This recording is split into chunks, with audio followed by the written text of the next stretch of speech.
सरकारी, बाबूजी देवे रोजगारी, सुनाए बाबा कल की अवतारी, सुनाए बाबा कल की अवतारी।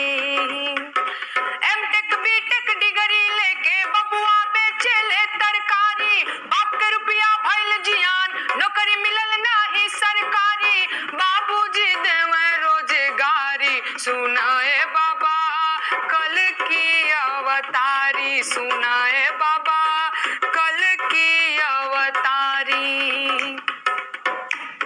खाली दाढ़ी बढ़ावे, खाली फोटो खिंचावे, करते हैं जुमलेबाजी, अरे बनेले खुद के विश्व गुरु है जी, ऐसे हैं सैया जी।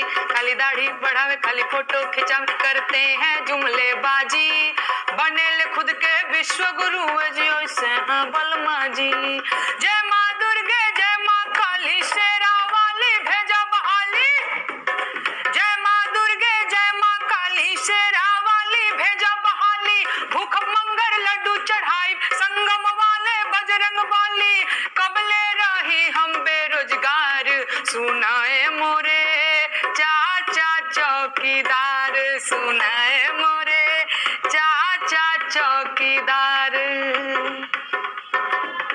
इहे महामहिम इहे महानुभाव इहे युग पुरुष सन्यासी, अरे अयोध्या के तार देले बड़ काशी, इहे महानुभाव इहे महामहिम इहे युग पुरुष सन्यासी, अरे अयोध्या के तार देले बड़ काशी।